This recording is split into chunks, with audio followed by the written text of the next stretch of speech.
I speak with legendary photographer and podcaster, the CEO of Upmarket Media himself, Reed Fish.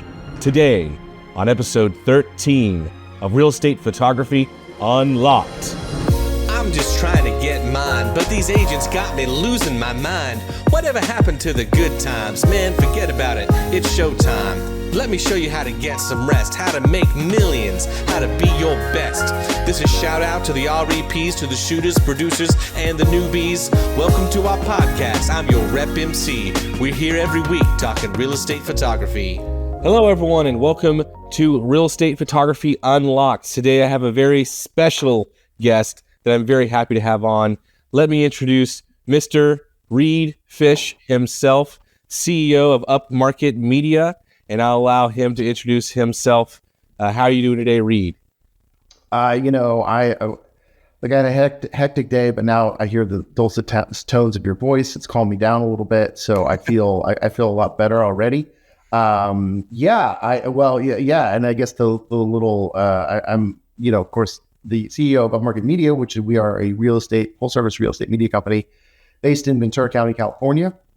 And I'm also the co-host, kind of the main host, but we still call it co-host of Upmarket Podcast, which is a podcast about the business of real estate photography and media, available wherever you listen to podcasts and YouTube. Yes, and I listen to them on Spotify. I highly encourage you guys to do so. In fact, I really like their podcast quite a bit. I know that sometimes you guys can see me be a little bit competitive with people, but as I've always said, good competition is good to have, bad competition is bad to have. Wait, who are we competitive with? You? Right. Yeah. I don't even view you guys as competition, but I say the more education you guys can possibly get, the better. So just subscribe to everybody. We're here to serve the community, and I think pretty much everyone who's out there trying to do a podcast is doing the same thing. And so, there's, at a certain point, maybe there's a saturation point, and there's too many podcasts, but I don't think we're there yet. So. Yeah, with as many hours as we're all in the car going from shoot to shoot, especially if you guys get Bluetooth earphones and you listen to stuff while you shoot, you guys can listen to 7 or 8 hours of content every single day. Yeah, so, and I think we really when we came, we've had the podcast for I don't know, almost 3 years now, I think. And we really came in because at the time it was really just shooting spaces out there. And that was much more of not a how-to, but it was a lot of real estate photographers coming on and talking about their process and how they got started and everything else. And our angle was how, let's talk about the business side of it, because I come at it from a place of I don't really care about the technical side of it. I'm not I don't geek out on real estate photography. And what I want to do is all this time that we spend doing this, I want to make sure that we're making money and that we're having sustainable businesses. And then too, when you're talking about business, you don't run out of stuff to talk about. Right. Where if you're just covering the various things of technical real estate photography, you can run out of stuff after a while. So yeah, and as long as you guys get your verticals, you're doing your window pulls right, and you're fixing your color casting, the rest is a lot of business. Honestly, if you're hitting those, you gotta know where to put the camera too. I mean, that's the other big thing. It's you gotta frame it up right. Right, exactly. All right, well, awesome. And the reason that I had him on today is because I've been trying to conquer a big struggle that's pervasive in every industry. The general statistics are that people change their jobs every 2 to 3 years and their careers every 5 to 7 years. Very few people in any industry make it longer than that. And that's the same thing for real estate photography. In fact, I have seen it be a lot less than that. A lot of people change out of the industry a lot quicker just because, man, it's a hustle. It's a grind. But, Reed here has been in the industry for a while. He's found a way to sustain himself, and he's something 10, I would like years. Sorry? 10, 11 years, something like that? Yeah, 10 or 11 years, exactly. So he's someone I like to call an all-timer is the term I like. So, all right, all-time, yeah. I would like to know the man behind the Upmarket podcast, the CEO, how you grew to where you are today. But most importantly, let's talk about some of the struggles you faced along the way. I'll be happy to talk about some of mine.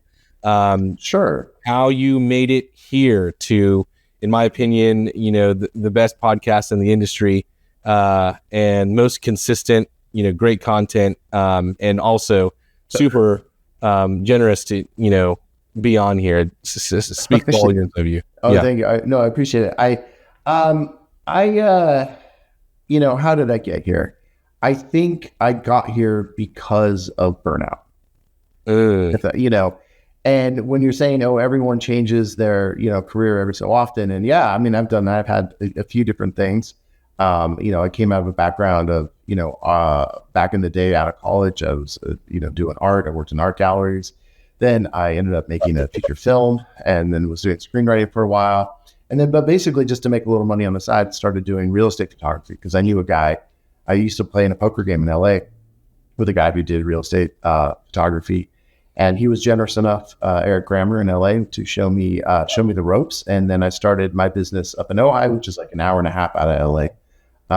And just kind of as something to make, to make a little extra money on the side, before my next screenplay sold. And still haven't sold that next screenplay, but I ended up, making, a decent amount of money doing this, just enough to barely get by in Ventura County. And as the business grew, I was just a solo operator, right? Just like so many people are. And I did have my wife helping. She did she really helped back in the day when we first started doing video, like 9 years ago, and back in the early days of real estate video, she really helped develop that product and was our editor for a long time. And then, but it was just me. And in the beginning, I was going to LA like once or twice a week to sub out for my friend down there. And then, while I was trying to grow my business up in Ojai, and man, that's a grind. And then, right after that, we had a baby. And then you're just like, okay, and then the pressure's on you. Okay, I need more shoots because I got to pay for the baby stuff. And then the business, even though I wasn't really marketing, wasn't really doing anything like that, it just out of word of mouth and just kind of grew. And it got to a point where it was, man, it was bad. Like we were making okay money, but I think I wasn't trained in business, man. I'm an artist. I don't know shit about that. And so I think we reached a point in it was probably like 2018, where we were bringing in money, but we just never had any money. And then we had the Thomas fire come through. It almost burned down our town. It's kind of a similar thing to what just happened in LA, right? Months ago. We were evacuated out of our town for a month, and we were just like, we didn't even know if we were going to have a place to go back to. We didn't know if we were going to have a business. And it was then that, my wife ended up working with a local nonprofit that supports women-owned businesses and took an intensive business course and really kind of righted our ship in terms of how we were running and operating the business and, how to like have your numbers in order, what to look for in your numbers, how, the importance of marketing, the importance of raising your prices, because I always felt like, oh man, if I raise my prices, everyone's just going to, bolt or whatever. And in fact, the opposite has been true. Every single time we've raised our prices, we've just gotten more and more clients. And so I think that kind of ended up righting the ship. And then we were also able, because we had our business in a better place, we were able to hire some help. And so we finally hired someone as a second shooter and kind of primarily really to shoot video, and then ended up doing photos and stuff with us too. But it was still a lot. I was still getting, I was still out driving around all day long and, coming back from Twilight's from an hour away and like with a 3-year-old and like, it just was like misery. Right. And then the year 2020 happened, which because I mean, that's just a big part of the story. I think for all of us, if we were in this industry at the time, it just exploded. And everyone else was out of work, but we were all like scrambling around like crazy. And so our one employee and me at the time, just like, we were just, we're at like full on all day, every day. Meanwhile, my wife is like stuck at home with a preschooler who can't go to school.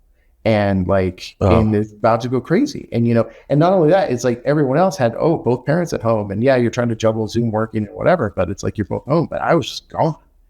And man, that sucked. And, and we got to the end of 2020 and it was like something had to change. I just couldn't do it anymore. I just remember, I just was like, I cannot do another year like this. I am just emotionally, physically, my marriage is just going to break. I can't do it. And we were in a much better financial place. I mean, that year transformed our business. We were able to pay off some debts. We were able to get, whatever. But by the time we were making a lot of money and still got like a PPP loan and, all that stuff, it was just like, man, it was awesome. But in every other aspect, it was just like barren and horrible. And I kind of had a relationship with our biggest competitor in our area. We had met randomly. He was shooting the house across the street from my house a couple of years prior. And I knew who he was, and I went out and struck up a conversation. Turns out he was a super nice guy. And he just did photography. And at a certain point, we went out for beers once, and I was like, hey man, I don't really want more photography clients. I'm not trying to steal your clients, but what if you were able to offer video and to subcontract us for video? He's like, huh, and for Matterport, I think we did Matterport too. He's like, well, that's not a bad idea. And so we did that. And that was really in 2020 when we started that, and it worked out pretty well. And then I just had the thought one day of like, you know what, we should just merge our businesses together. And I approached him in December 2020 and kind of laid it out. And my pitch was basically like, look, if we can come together and pool our resources, we can hire an admin. And how much better do you think our lives will be?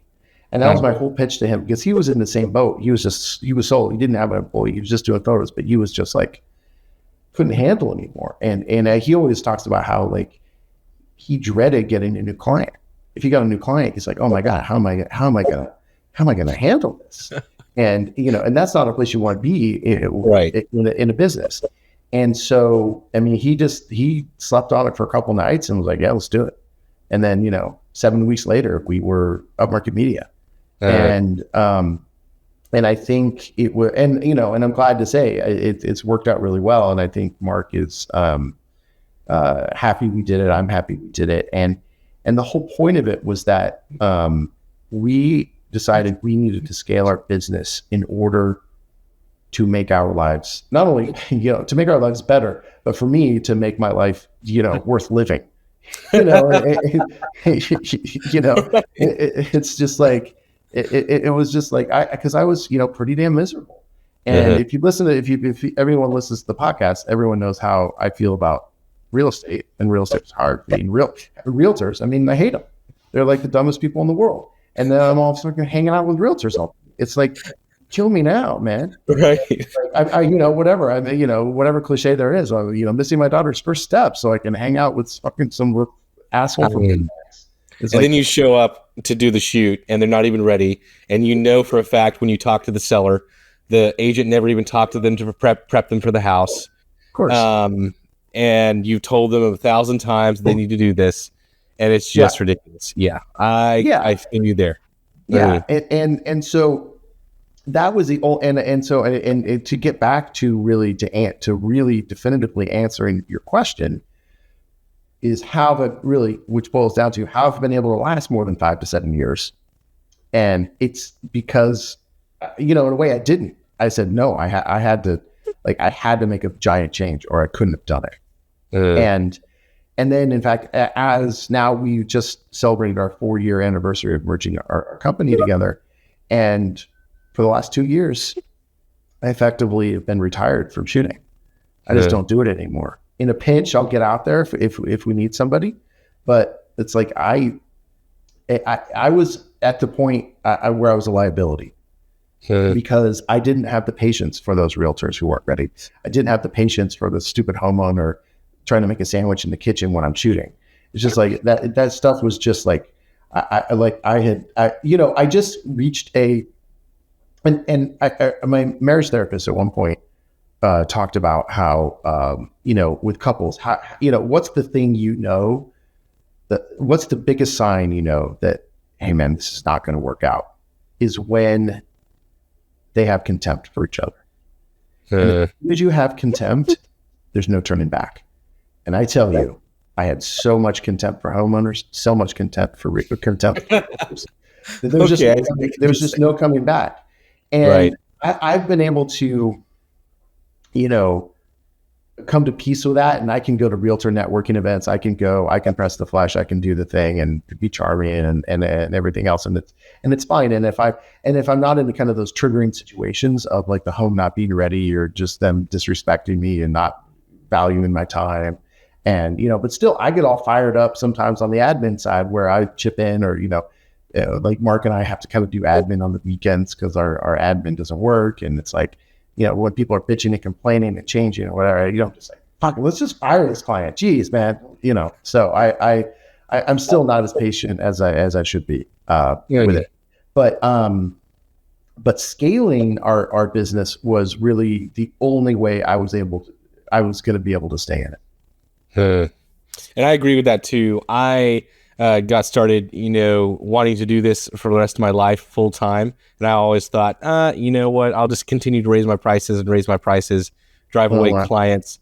But I knew one day, though, that I wanted to be a dad and be a good dad. My kid is only 19 months old. So when you're talking about missing out on their lives because you're out an hour away shooting twilights, I understand that. Like, as much as I'm a hard worker, I'm a hustler, I definitely put my family first. At least I try to, right? Well, and to be fair for people who are out there shooting twilights, they are putting their family first too. I mean, because we all need to, we all need to make money. We need to support our families. We need to, like have the shelter, pay for shelter, pay for food, and like, hey man, sometimes, and hey man, we all got to do what we got to do sometimes, right? I mean, you got to. But because we're all, and most of the people probably listening to this, we're all business owners.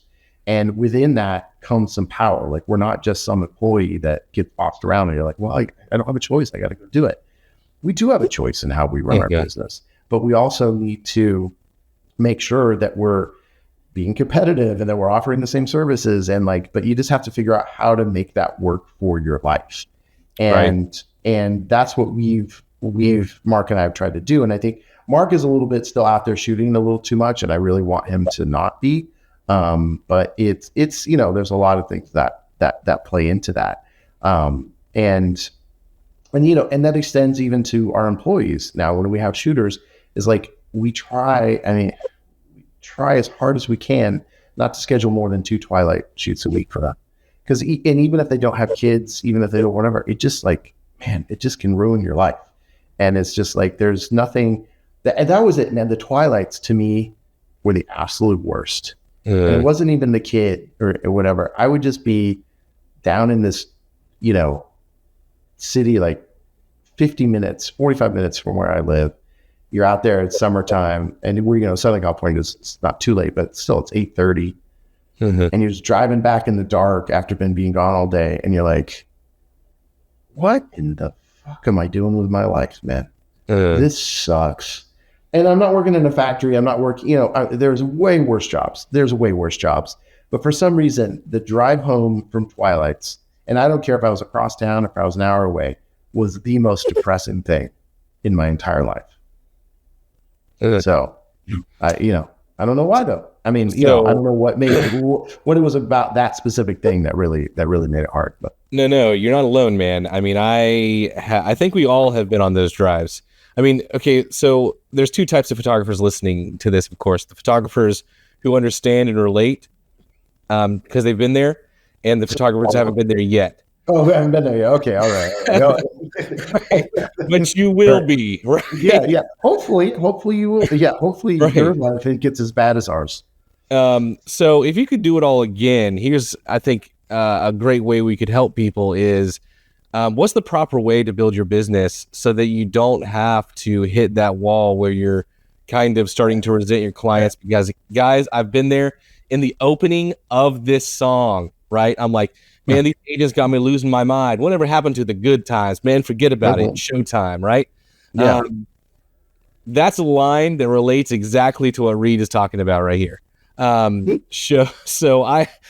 is common, but how would you avoid it if you could turn back the clock? What is the proper way to do this to avoid, because honestly, I think a lot of us, especially as creatives, I would call myself a creative first before I'm a business person. But one of the problems we have as creatives is this pride that we have of our business. That's hard to let go of. Also, potentially scaling people, bringing them on, that's complex, that's difficult. It's a different skill set. Right. I mean, if you can take good pictures, it doesn't mean you can be a good manager of people. Right. It just doesn't. And it doesn't mean, you can misjudge someone and kind of let a fox into the hen house type of thing. Yeah, you can. I mean, there's ways to guard it. I mean, we lay it all out on our course on how to scale your real estate media. All right, cool.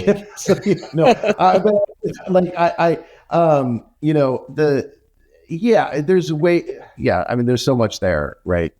What was the question you were getting at, though? What was the advice that you would give somebody? So if you could do it all again and do it, try to avoid some of those dead ends you got to where you were just kind of like thinking about pulling your hair out. How would you do it again? Like, at what stage would you say this is when you need to scale? This is when you need to hire your first employee. This is when you need to hire an admin. The time to do all that is before you think you need to, and when you're like, oh, I can't afford that, but you're starting to feel the stress, and you're like, I bet I can't afford that. That's when you need to do it, in my opinion. And I last year I had a call with one of our listeners to our podcast. And she was just kind of going out on her own. She worked for like a big box company and then was going to, start her own business. And she was kind of calling for advice. And this is not advice I came up with, but I chose to use it for her right then, was start where you want to end up. And that, and what I meant to her with that was like, look at your business and look at the job of being a real estate photographer and owning a real estate media business. What are the things that you like about that? And those are the things you should focus on. And as you go, what you want to do is take the things that you don't like or you don't feel you're good at and bring other people in who are good at those and like those, and that you can put that out to her. You can give them those tasks. And then I saw her last November at PMRE, and we were just talking. She's like, "Oh my God, it's just been going so well. It's been going this." And she's like, when I was just starting this, someone told me you want to start where you want to end up. And she's like, I really took that to heart, and I did that, and it has served me so well. Yeah. And to me, start where you want to end up is really about the admin side. Sure. Because the admin to me, the admin is the key that unlocks everything. You may think it's the second shooter, but it's actually the admin. Because once you have that, then you can focus on growing your business. Ideally you want an admin and a second shooter, because then you're able to, as the charismatic business owner that you are able to get out there and network and do broker presentations and come up with marketing schemes and come up with, just go out and go to the shoots that your second shooter is doing and just go talk to the realtor and try to talk about how, your videos are transforming people's careers, whatever it is, right? Like there's so many other ways that you can grow a business rather than out there shooting photos. And at a certain point, and I feel like for me, and Mark too, it's like, it's doing the photos is like a waste of our time. At this point, there's so much better stuff we can be focusing our time on. And there's so many big projects that would help our business that we can't finish because of the day-to-day grind in this business. And I'm not out there shooting, but I get caught up in like the admin side and and whatever. And just like, having a life and a kid and, divorce and everything else. So, there's just a lot to, and a dying parents and all that stuff. So, and that is also, the other thing about it. Sorry, I'm still here. Okay. And that's the other thing about it is that as I've scaled, like it's coincided with kind of the stresses of the previous like years in this business and just like of being also middle-aged or whatever, it's all culminated in all this, in this shit show that then I've been able to devote time to, where I was like, hey man, Mark's got my back. Chelsea, our admin, has my back. If I have to go and take care of my mom for a week, I can do it. If I have to go to mediation, or couples therapy or whatever, I can do it. Right. And now it's like, I had my own place for a few months, and now I have my kid half time, and it's just me. And so I was like, hey man, at 2:30, I got to get to school and do pickup. And that's just how it is. And I'm able to do it. I mean, and that is the biggest luxury of having scaled the business. It's not that I have any certain amount of money or that I have that much money even. It's just like I have time, and I can do what I want with my time. Yes, and I completely agree with that. I talk about the money a lot myself, when I'm promoting whatever I'm promoting, but the time is what is cherished most of all. When I learned to scale my business, my story is very similar to yours. We started, sounds like about the same time. And when 2020 hit, I was about 7 or 8 years in, and decided to scale my business and hired on 2 employees. And that was the right move. If I hadn't have done that, I would have been sunk just from all of the demand that came in. Yeah. But when I did that and made the transition from this, one-man show, I'm the one who does everything. There were some growing pains, of course, but I made good decisions with my hiring. I hired some great employees. I haven't had a single employee that I haven't loved and has been a great fit for me.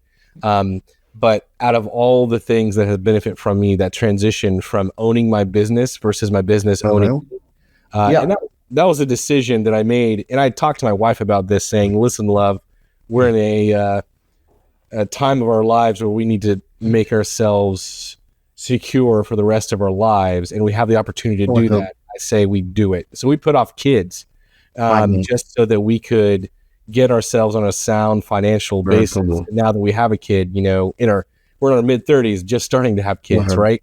I'm 40, buddy. Right. But I was just going to agree with you and say that when I went to having my time back, and we started taking vacations, and man, there's nothing better. There's nothing that comes close. Yeah, well, that kind of brings to mind something. It's funny. I drove to LA. It's my daughter's on break this week, and my brother lives down in LA, and so I drove down there, dropped her off for a couple of days to visit her aunt and uncle, and I was driving back, and I was like, oh shit, I got to do that podcast tonight. And then I was like, oh, okay, well, and I actually didn't know really what you were going to ask me, and I kind of anticipated. And not that you would get that nosy about it, but of being like, well, hey, let's talk business, man. How much revenue do you generate? How much, and we get asked that question sometimes. And I think some people question why on our podcast, we never talk about how much money we make.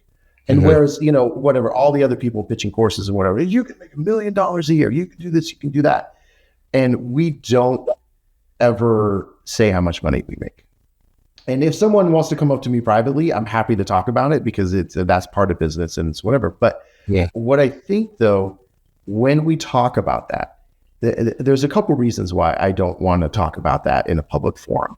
And it's because, one, we're kind of in our podcast, we really don't try to say, hey, we're the experts in any of this. But just by virtue of having a podcast, you kind of come off as an expert, even though the whole premise has been like, hey, man, yeah, we know some stuff, but we're here to learn. And so if we say the number that we make per year, our gross, someone's going to be like, that's it. And then a bunch of other people are going to be like, what the hell? You guys are rich, because every area of the country is different in terms of what houses cost, what the cost of living is. And it's like the numbers just don't mean anything. And then I also think, though, that the people who are really pitching courses and stuff and saying, hey, look, I built $1 million business, you're going to be able to too. It's missing the point. Because I think the point as we scale our business is not to make more money. And that was the pitch that I made to Mark about scaling our business, is the point is to make our lives better. And it's not the point to make Mark and my lives better and our family's lives better. It's really, I think, the way you want to look at your business is, how can I make my client's life better? How can I make my community's life better? How can I make my employees' lives better?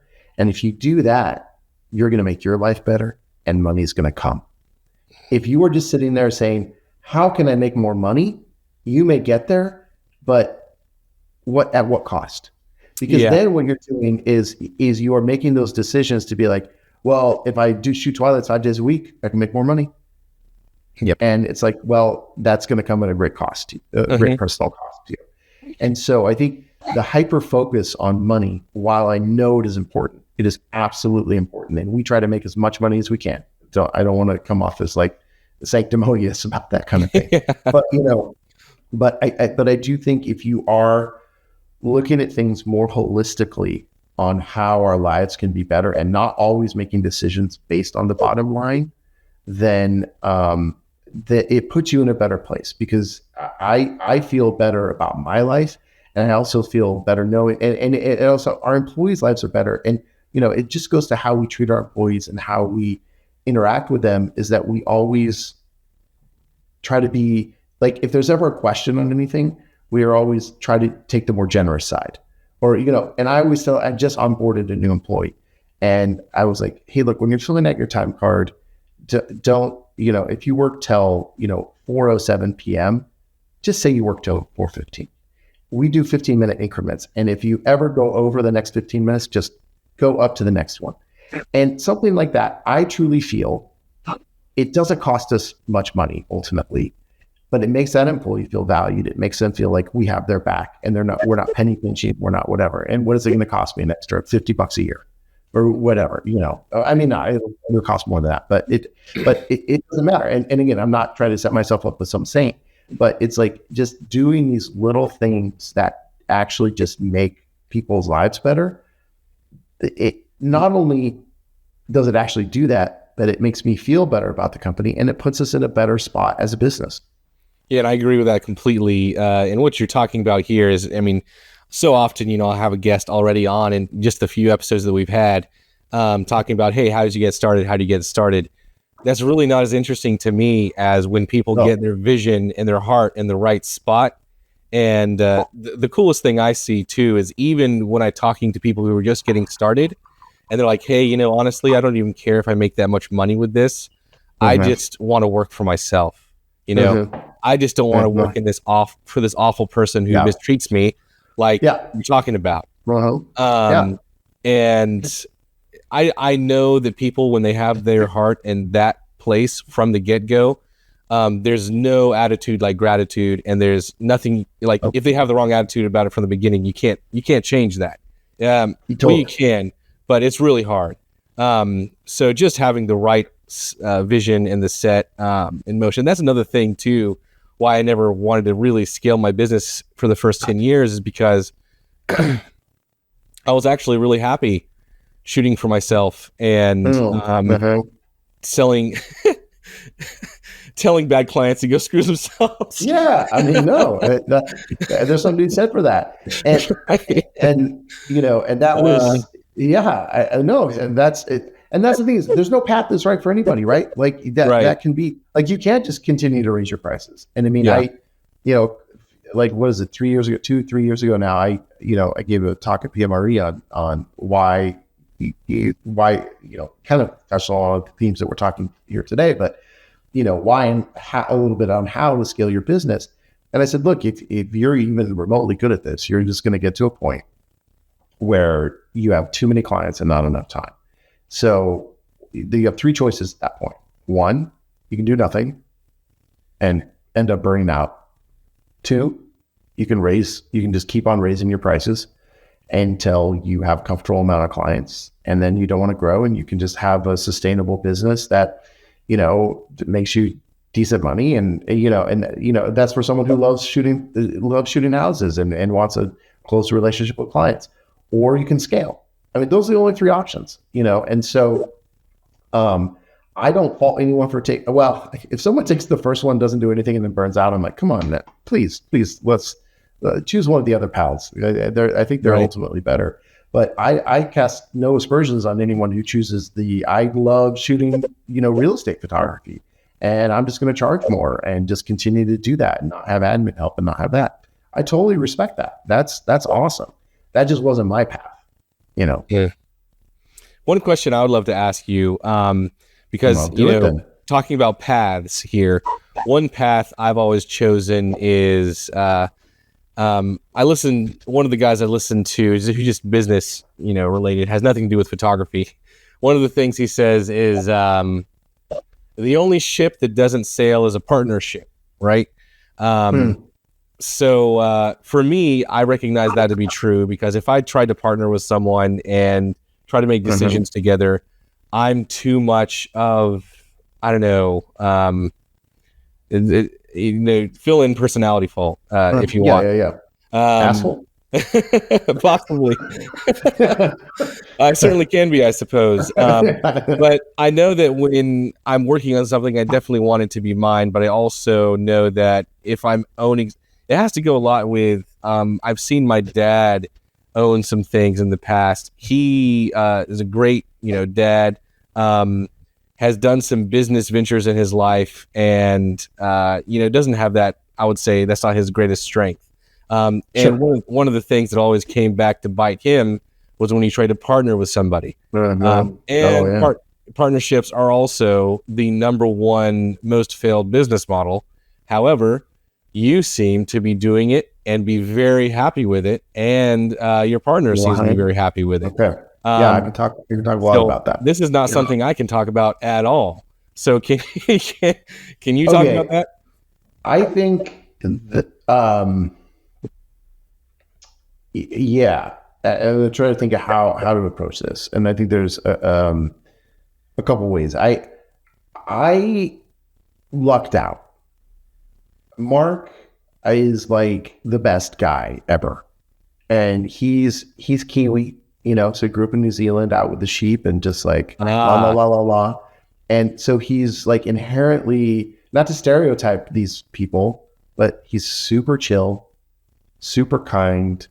And he's very like meticulous and thorough, and like we are a bit yin and yang. We are like, he compliments the things that I'm not great at, and I compliment the things that he's just not as good at, because I think Mark is pretty much good at everything.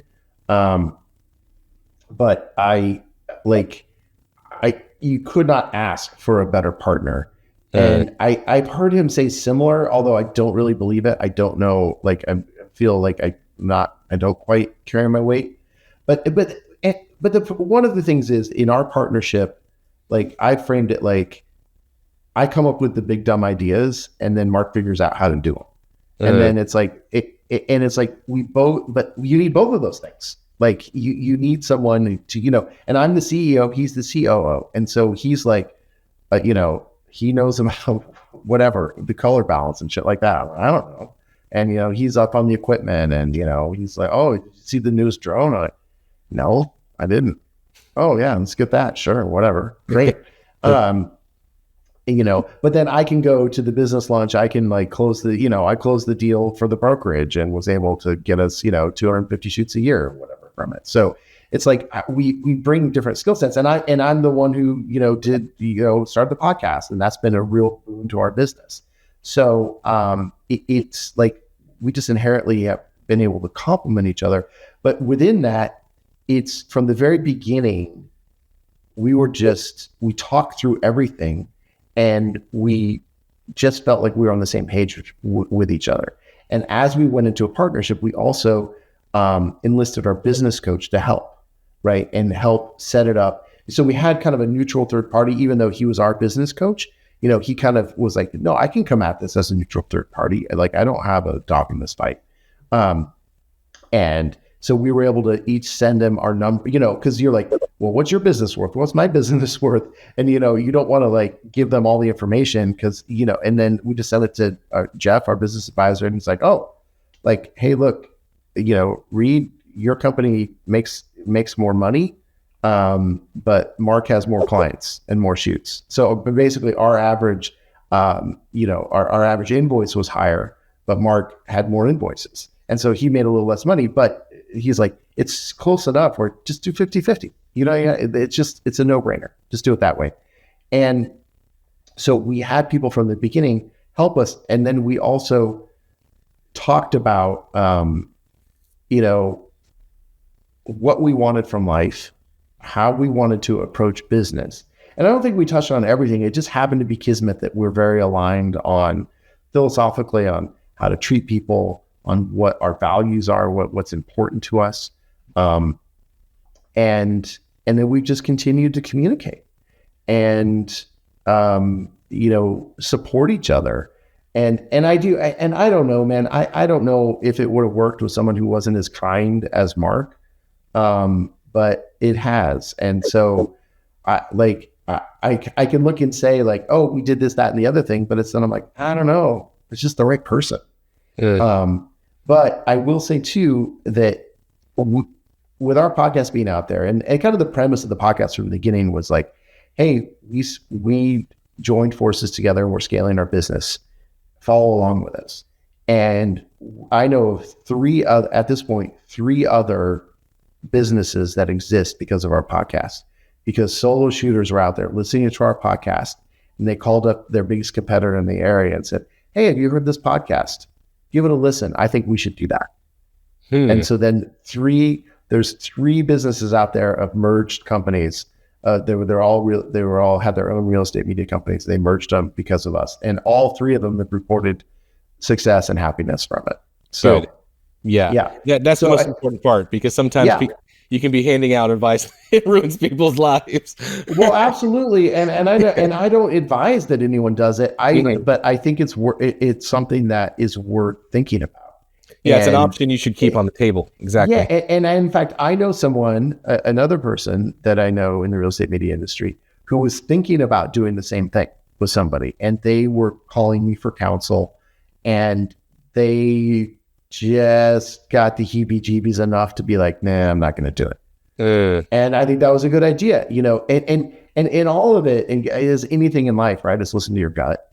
Yes. And your gut is almost always right. Even if it doesn't work out, it was probably the right decision. Yeah. But following your gut is critical, guys. I oftentimes give lots of practical advice and analytical advice, lists of red flags. I remember I did a video that's probably pretty old by now, but I listed a bunch of red flags. The last one is always, even if everything you see is green flags, but you still feel funny about it, your gut just feels off, don't do it. Don't do it. Your gut is so amazingly accurate.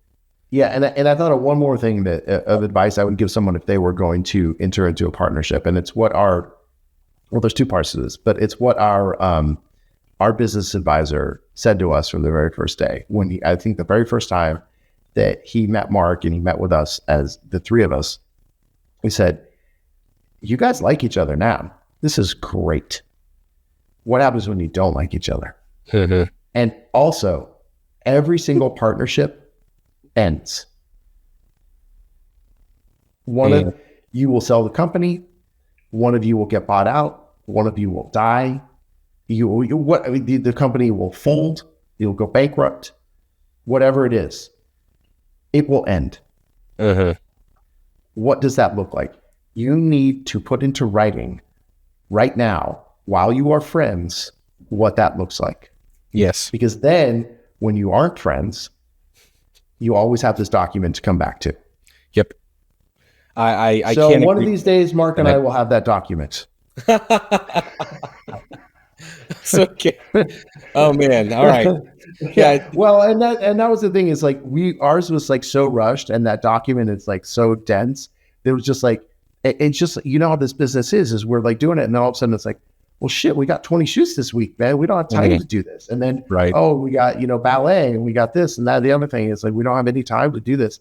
And so now 4 years later, we made, literally just last week, made time to sit down and finally hammer out how this document is getting finished.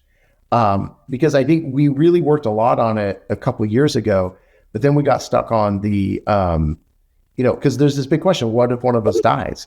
And so our company has taken out life insurance on the two of us, But then our wives and my kind of ex now also have, in fact, they have bigger stakes in the company than we do, because my company was co-owned by my wife and I, and then we kind of got our business advisor and all that through that nonprofit that I spoke about earlier, which supports women-owned businesses. They support male-owned businesses as well, but their focus is female-owned businesses. And so, but we were always that, and that was true. Like, she owned the business, and so we said, "Hey, Mark, bring your wife in too." And so we'll give them each 25.5%. We'll take 24.5%. And then we're a majority female-owned business, and it's all good. So but within that, then we have to like make those considerations in the document on the partnership agreement. And so when the life insurance happens and we get X amount of money for it, where does that money go? That's the big question to answer, right?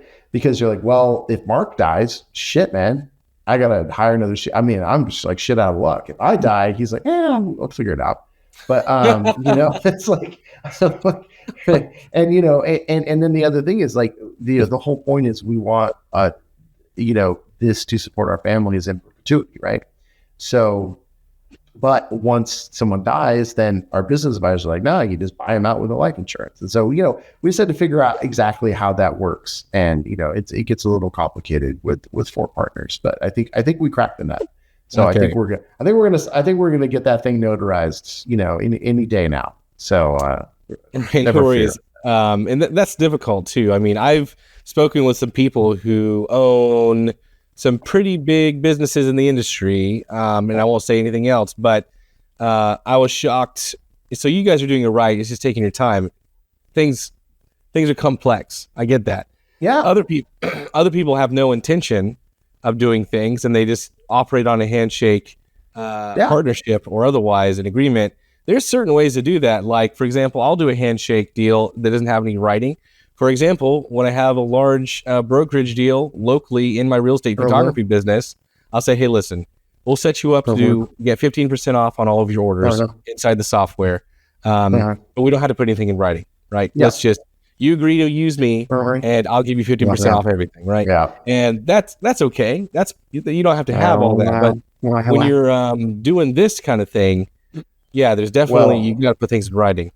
I'll tell you, we've gotten a little screwed by having a brokerage deal that we didn't have in writing.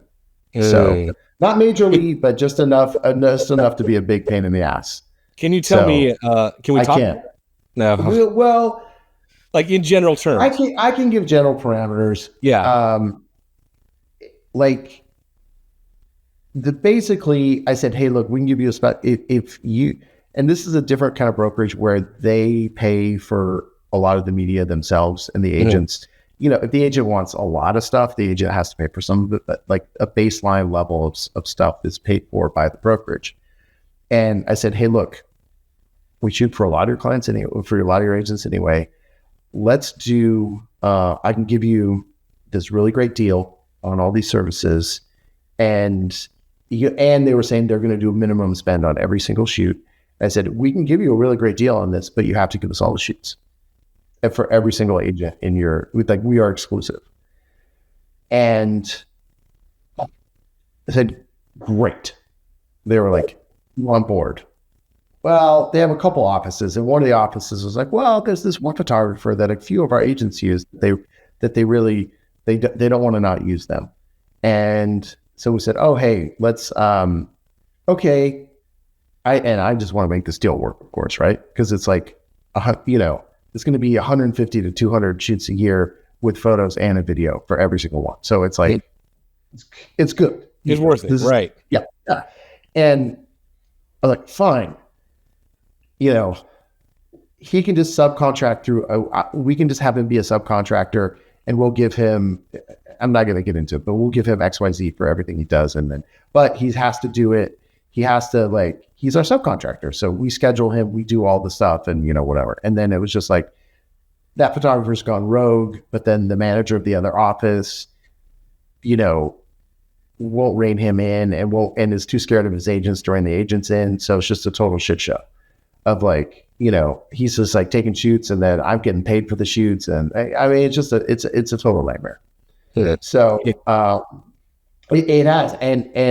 But at the same time, had we tried to draw up this big contract, I don't know that we would have signed it. They would have signed it. So, I find you know, that getting real estate agents to sign anything is near impossible. That's why just checking the box in order to make an order is so key. I put everything in there every day, and they won't sign a damn contract with us. It's great. Right. It's just wild to me. Even if you sit down and explain it to them with all the time and crayons in the world. Yeah.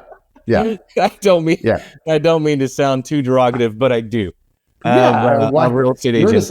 You're buddy, no problem. Yeah, that's actually one of the reasons I have liked you so much, man, is because, in fact, before I launched Real Estate Media Hero, I spoke with you privately, and you're right. And you were so wonderful on the phone and in person. All right, because sometimes you'll listen to someone on a podcast and then meet them in person and be like, "Oh, okay." But you, I'm the same. I'm the same. I'm the same. Yeah. I think in real life I'm not as drunk as I am in the podcast. But no, actually, I'm just kidding. Rarely am I drunk. Just the Las Vegas podcast am I really drunk. But it's all right. Okay. I know. Well, this year I joke around too much about it. I'm like, oh shit! I think people actually think I'm actually an alcoholic, but if I am, I'm very high functioning. So that's all. Well, I don't think people accomplish the things you do not being, completely, I guess, sober. Quote unquote. As I have a sip of scotch right here. No problem. So, what would you say is the number one challenge of scaling and why people don't do it? Because I would say, one thing I do, I don't obsess over my competition, at least in my photography competition here locally. What I do is I'll just keep a note on my phone, and once a year, I'll just see who's still in business. And I have a long list of people who I've noticed throughout the year. If I notice a new photographer, I'm like, oh, it's a new photographer. I'll just write them down in that note on my iPhone, right? And then I'll check to see how they're doing at the end of the year. I'm shocked. I probably have 40 or 50 names in there. Like 2 or 3 of them are still in business, and most of those people do not make it. How many? What's the population in your service area?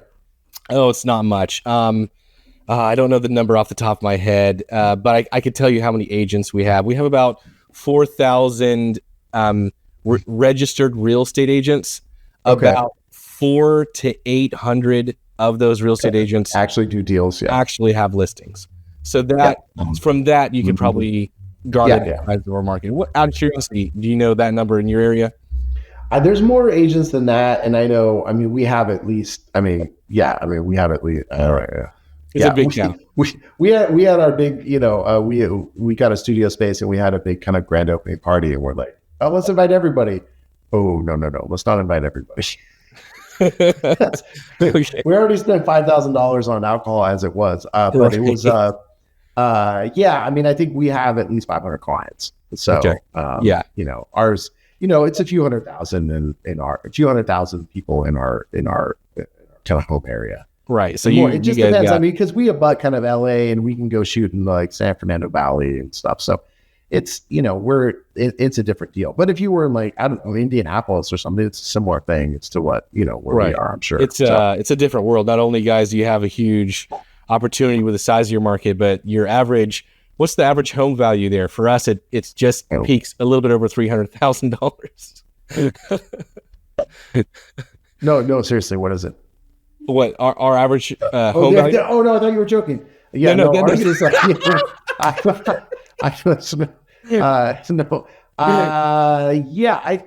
don't really know, but like as I know someone who's been kind of had an eye on buying something. I mean, like you want to start her home in my town. If you want to start her home, it's 850, 900 probably. Yeah. And then I would say the average price is probably, well, I don't know, because mobiles go into it and whatever. But our mobile homes are $300,000. Plus $1,000 a month, and thank you whatever. For calling me poor in so many different ways. I appreciate it. And I think that really goes to the point of like why we don't talk about the numbers.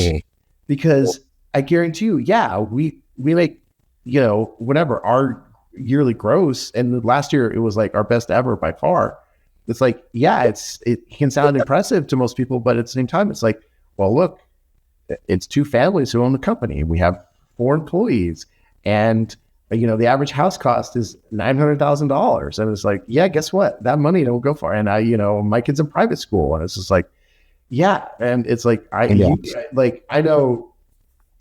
people, like, I know firsthand people in much more rural areas, like in the Midwest, and their gross for the year is so much less than ours, but they have way more money in their personal bank account than I do. Mm-hmm. And I'm not out there cavalierly just, I don't have a Ferrari. I mean, it's a Porsche, it's way cheaper. So, Porsche is 1,000 times better than Ferrari, I will say. Do you have a Porsche? What kind? No, I'm not a car guy. So okay. No, I don't. I have a Hyundai Ioniq 5, which is actually an amazing car. Yeah. I actually really like those myself. I think. Yeah. The electric car is the best to drive. It's so good. Well, my first car was a Hyundai Tiburon back in the day. And I've always thought Hyundai did a really good job with their car designs. And the Ioniq is one of those electric cars that don't look absolutely horrific. No, man. It's really styling, man. And I was just in LA today behind some a sports car I could tell wanted to like get in front of me, and I was like, it was just, you can go so fast on those things. Right. Oh yeah, that's great. It's crazy. All right. One question I really wanted to ask you too was, how has this is going to sound so standard, and you probably answer this a lot, but here on the East Coast in my area, we've seen. Where are you again? I'm sorry, man. I can't. Yeah, North Carolina, Greensboro. Oh, that's right. Yeah. Greensboro. You couldn't find it on the map. Come on. I've been to Chapel Hill and Durham and stuff. It's like right. Well, Raleigh, Durham is on the map, but Greensboro isn't. So what I wanted to ask was, how has in California the market been this winter and this year? Because I'm seeing a lot of posts inside the Facebook groups, and we're seeing it ourselves here, where like January was really good. This February has been crickets. Have you seen similar patterns? I was talking with some of my clients this week, just making some phone calls, and the consensus seems to be that everyone getting in their homes at 2.5% interest rates, 3% interest rates has really given people the cold feet of wanting to move. So not much inventory is going on the market.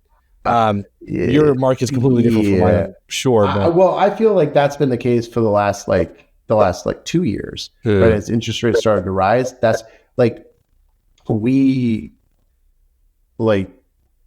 2 years ago sucked for us. Like 2021 was good, 2022 and most of 2023 was like, woof, man, like not that great. And then towards the end of 2023, we turned it around and we ended up being up from 2022 because we had a really good last 3 months or whatever. And then 2024, we were up 35% over 23. And it was two things. It was one, we increased our client base by a lot, but also there were just more listings. And for us, it kind of got back to the pre-COVID levels of where it was. It's never going to be 2020 again. Unless who knows, let's right? hope but, so. That's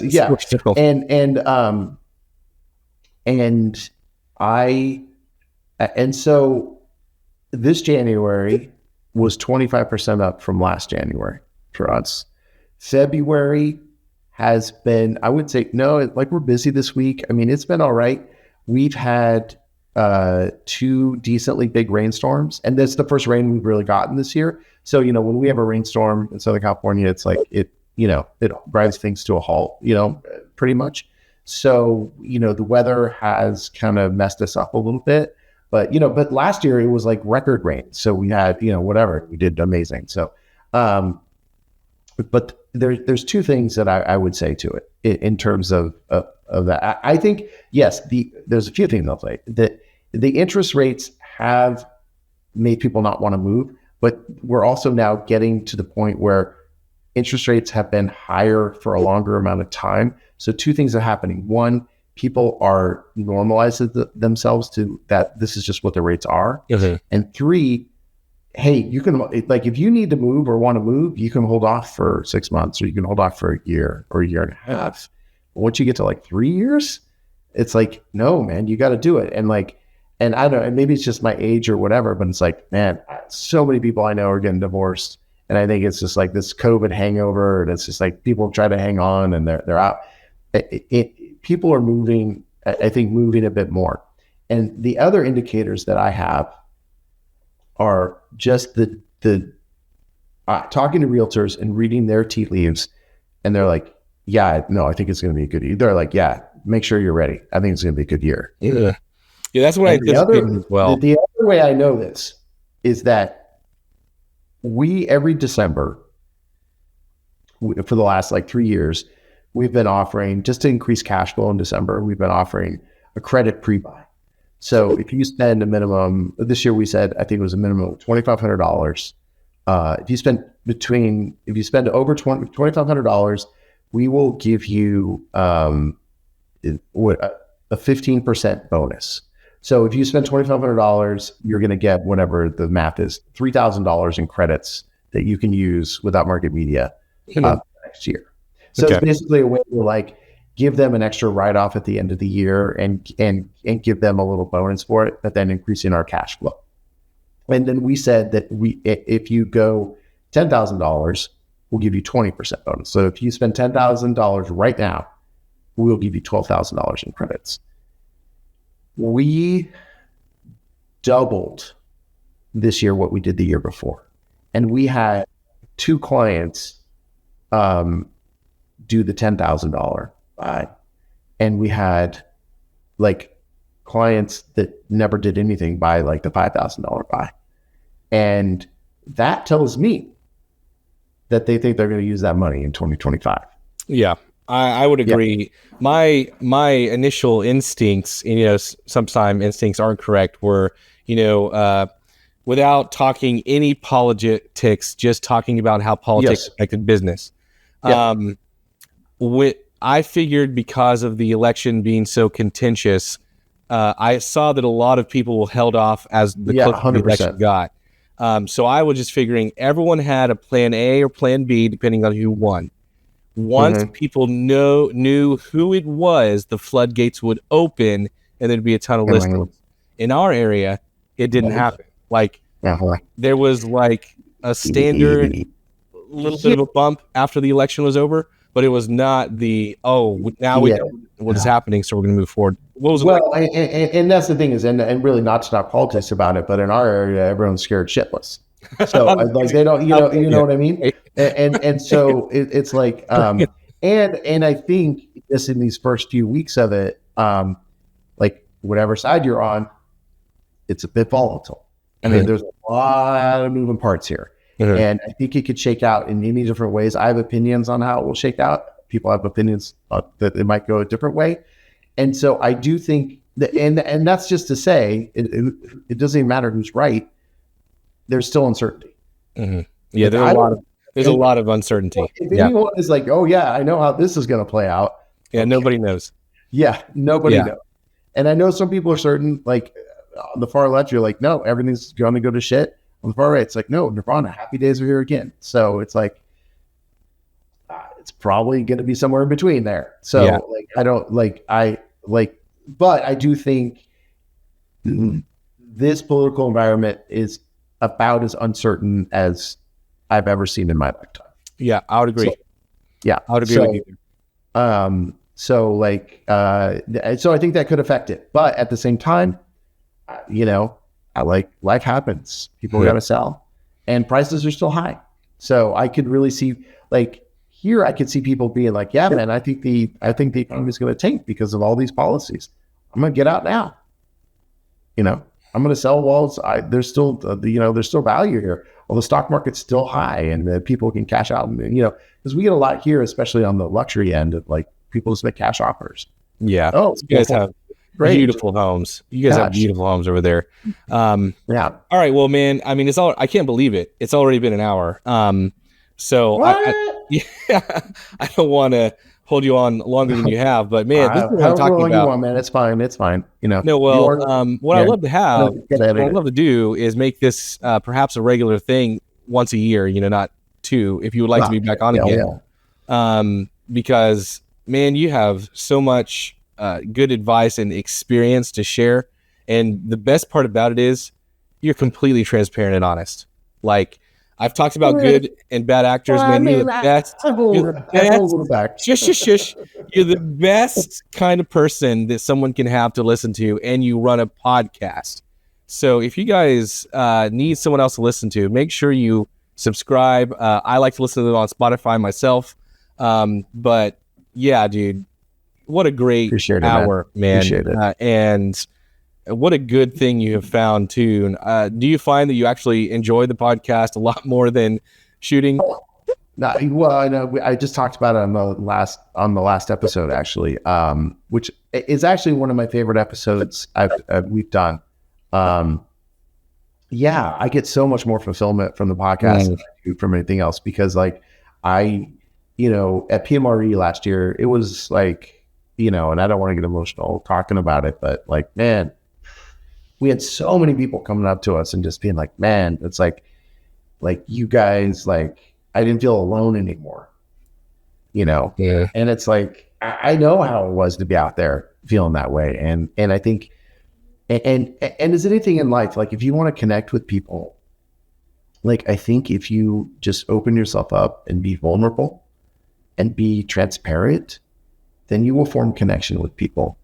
And I think that is the way that we can, build a better life for ourselves. And I think us having, as much as I talk about, scaling our business has made our life better. I think the podcast has made our life better because it has connected us with so many more people.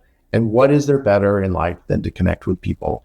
And we love our audience, and we're so lucky to get to see a lot of them in Las Vegas every year. And it feels so good. And I do our last episode, which maybe by the time this is out, we'll have another episode out, but it's called Failure is an Option. And I had a friend of mine on who is a musician. And this band he was in, which almost made it, just called it quits. And he's just such a thoughtful, genuine, transparent, wonderful person. I was like, I got to get this guy on my podcast to talk about it, because so many of us, I think, come into this industry. And I think we pulled in a reel. If it's on our Instagram, you can see it, but it's like, I don't think there's many kids who are growing up being like, I want to be a real estate photographer. Right. I just don't think they are. And so many of us has come into this business having, like, not happy in something else or failed in something else. It's like, oh, I know a little photography. I'll take this. Or they come at it from for me, like a conceptual art, fine art background and a film background, come into it as like, okay, I can leverage those skills and I can make a little bit of money. So by my business being successful is because I failed at something else. And that's okay. And also there might be people, it goes to what you kind of opened with, or we talked about a bit, is like, people are changing careers. They're not staying in the same thing. And part of that is either feeling like a failure, or they're doing their real estate photography business and failing. Like you said, there's 40 people in your area that have popped up that have failed. And that's okay. And I want people to see in our story, and when I had, my friend Sid on and listen to the last episode, of like, there's no shame in failure. Failure is an opportunity to grow. That is how we need to look at that. And I failed at these other certain things, but then I was able to grow and start this business and succeed in this business, and then be able to touch people's lives in a way that I would have never expected when I started taking real estate photos. Yep. And that is because I guess in retrospect, I don't think I saw it at the time, but in retrospect, I was able to use my failures as an opportunity. And I think a good way we can think about this, I think part of the answer to how do we break the limits of, 5 to 7 years or less. I think a common theme that I'm seeing is you have to have some type of meaning or purpose that transcends just real estate photography. It's got to be something more. So for you, making connections and helping out the community as a whole, helping people find ideas where they've actually been able to make their lives better and own their lives again. This is all just keys to that. And for me, it's definitely a similar path where I'm continuing to do what I love, and I'm very generous with the employees that we have here, but also trying to help people learn how to do it and do it right, and not get advantage along the way.